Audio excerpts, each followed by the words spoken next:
Nombre, chapitre 22. Les Israélites partirent et campèrent dans les plaines de Moab, de l'autre côté du Jourdain, vis-à-vis de Jéricho. Balak, fils de Tsippor, vit tout ce qu'Israël avait fait aux Amoréens, et Moab fut très effrayé en face d'un peuple aussi nombreux, il fut saisi de terreur en face des Israélites.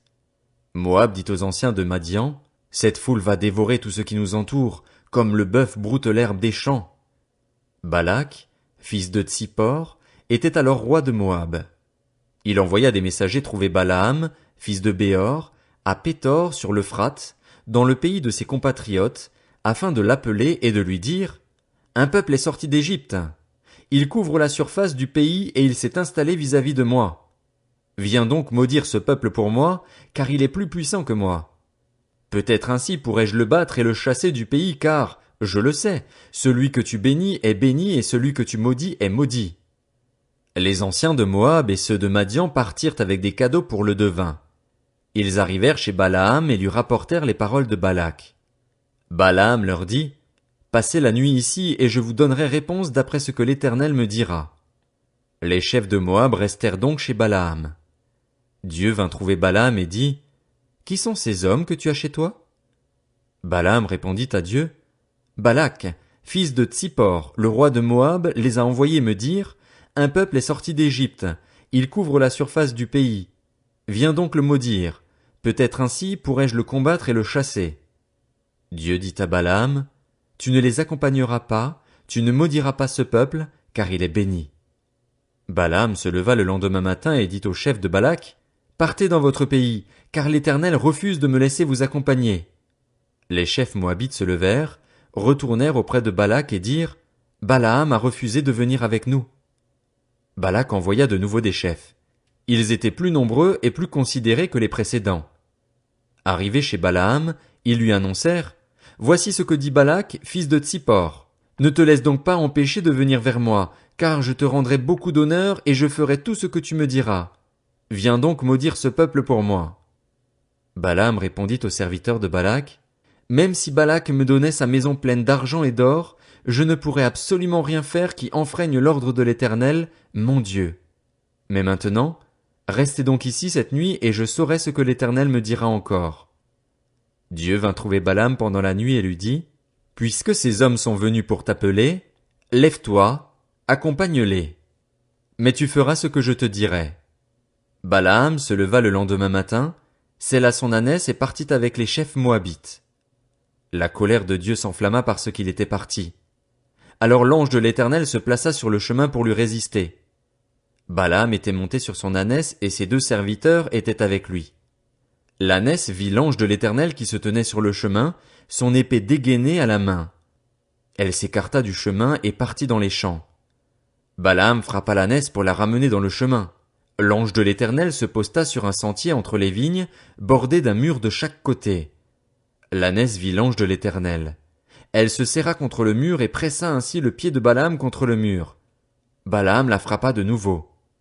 L'ange de l'Éternel passa plus loin et se posta à un endroit où il n'y avait aucun espace pour s'écarter à droite ou à gauche. L'ânesse vit l'ange de l'Éternel et elle s'affaissa sous Balaam. La colère de Balaam s'enflamma et il frappa l'ânesse avec un bâton. L'Éternel fit parler l'ânesse et elle dit à Balaam, « Que t'ai-je fait pour que tu m'aies frappé déjà 3 fois? » Balaam répondit à l'ânesse, « C'est parce que tu t'es moqué de moi. Si j'avais une épée dans la main, je te tuerais sur le champ. » L'ânesse dit à Balaam, « Ne suis-je pas ton ânesse, que tu as montée depuis toujours jusqu'à aujourd'hui? Ai-je l'habitude d'agir ainsi envers toi? » Non, répondit-il. L'Éternel ouvrit les yeux de Balaam, et Balaam vit l'ange de l'Éternel qui se tenait sur le chemin, son épée dégainée à la main. Il s'inclina alors et se prosterna, le visage contre terre. L'ange de l'Éternel lui dit, « Pourquoi as-tu frappé ton ânesse déjà 3 fois? Je suis sorti pour te résister, car tu empruntes une voie dangereuse à mes yeux. L'ânesse m'a vu et s'est écartée déjà 3 fois devant moi. Si elle ne s'était pas écartée de moi, je t'aurais même tué en lui laissant la vie. » Balaam dit à l'ange de l'Éternel, « J'ai péché, car je ne savais pas que tu t'étais placé devant moi sur le chemin. Mais maintenant, si tu me désapprouves, je retournerai chez moi. » L'ange de l'Éternel dit à Balaam, « Accompagne ces hommes, mais tu te contenteras de répéter les paroles que je te dirai. Et Balaam accompagna les chefs de Balak. Balak apprit que Balaam arrivait, et il sortit à sa rencontre jusqu'à la ville de Moab qui se trouve sur la limite de l'Arnon, à l'extrême frontière. Balak dit à Balaam, « N'ai-je pas envoyé des messagers chez toi pour t'appeler? Pourquoi n'es-tu pas venu vers moi? Ne puis-je donc pas te traiter avec honneur? » Balaam dit à Balak, « Voici, je suis venu vers toi. Maintenant, me sera-t-il permis de parler librement? Je dirai les paroles que Dieu mettra dans ma bouche. » Balaam accompagna Balak et ils arrivèrent à Kirjat Hutsot. Balak sacrifia des bœufs et des brebis, et il en fit remettre à Balaam et aux chefs qui l'accompagnaient. Le lendemain matin, Balak prit Balaam et le fit monter à Bamoth Baal, d'où Balaam put voir une partie du peuple d'Israël. Nombre, chapitre 23. Balaam dit à Balak, « Construis-moi ici 7 autels et prépare-moi ici 7 taureaux et 7 béliers. » Balak fit ce que Balaam avait dit, et Balak et Balaam offrirent un taureau et un bélier sur chaque autel. Balaam dit à Balak, « Tiens-toi près de ton holocauste, tandis que je m'éloignerai. Peut-être que l'Éternel viendra à ma rencontre. Je te dirai alors ce qu'il me révélera. » Et il se rendit sur une hauteur. Dieu vint à la rencontre de Balaam, et Balaam lui dit, « J'ai dressé 7 autels, et j'ai offert un taureau et un bélier sur chaque autel. » L'Éternel mit des paroles dans la bouche de Balaam et lui dit, « Retourne vers Balak et transmets-lui ce message. » Balaam retourna vers Balak. Celui-ci se tenait près de son holocauste avec tous les chefs de Moab. Balaam prononça son oracle. « Balak m'a fait descendre d'Aram, le roi de Moab m'a fait descendre des montagnes de l'Orient. Viens, maudis Jacob pour moi. Viens, irrite-toi contre Israël. Comment pourrais-je maudire celui que Dieu n'a pas maudit? Comment pourrais-je être irrité quand l'Éternel n'est pas irrité? Je le vois du sommet des rochers, je le contemple du haut des collines. C'est un peuple qui habite à part et qui ne fait pas partie des nations. Qui peut compter la poussière de Jacob et dire à quel nombre correspond le quart d'Israël? Que je meure de la mort des justes et que ma fin soit semblable à la leur. » Balak dit à Balaam, « Que m'as-tu fait?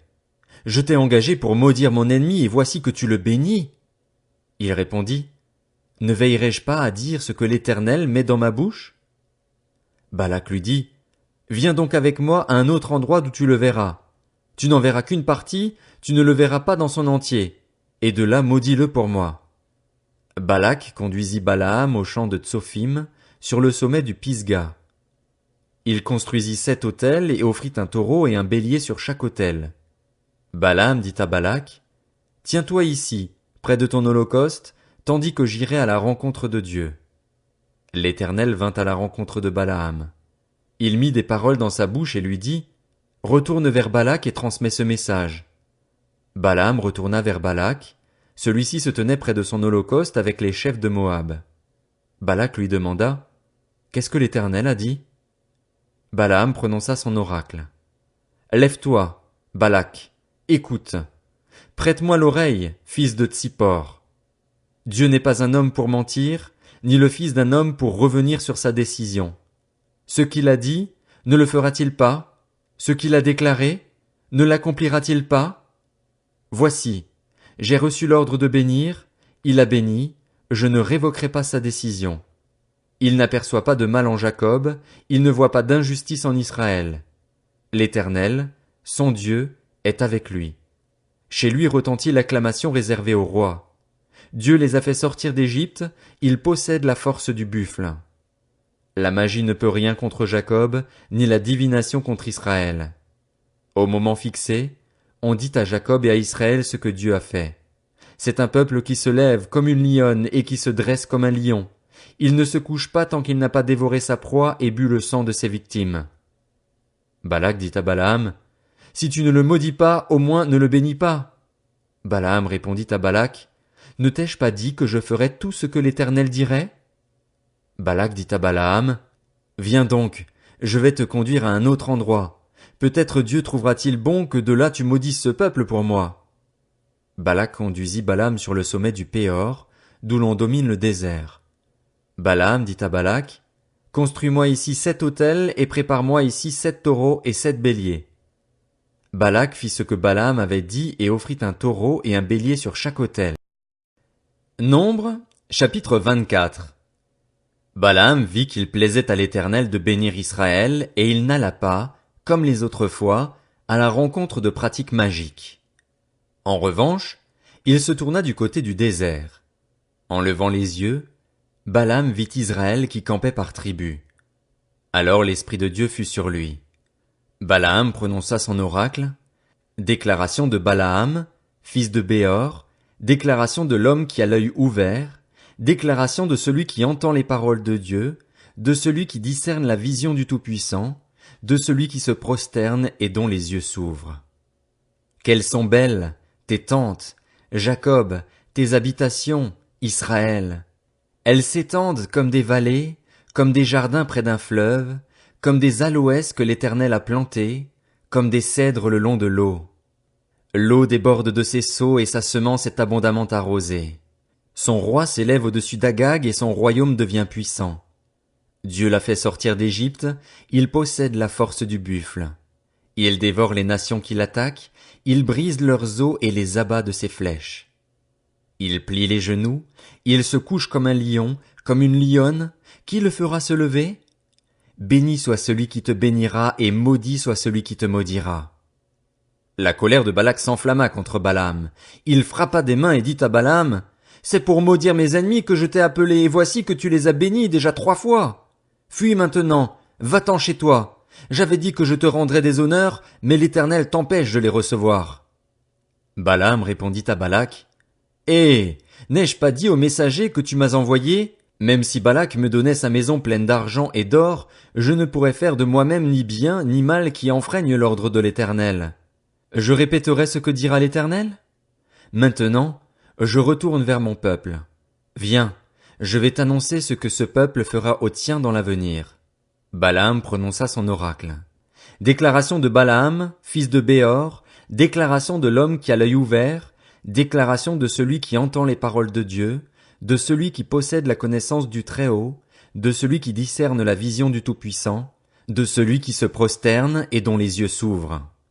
Je le vois, mais non pour maintenant. Je le contemple, mais non de près. Un astre sort de Jacob, un sceptre s'élève d'Israël.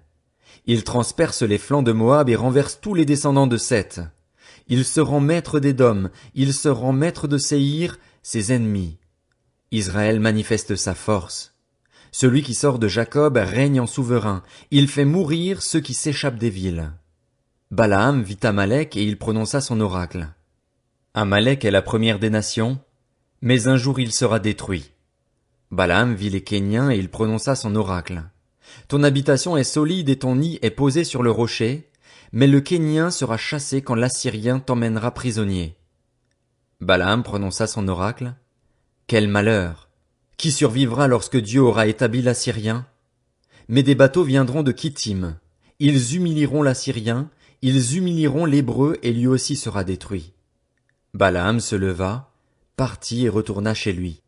Balak s'en alla aussi de son côté.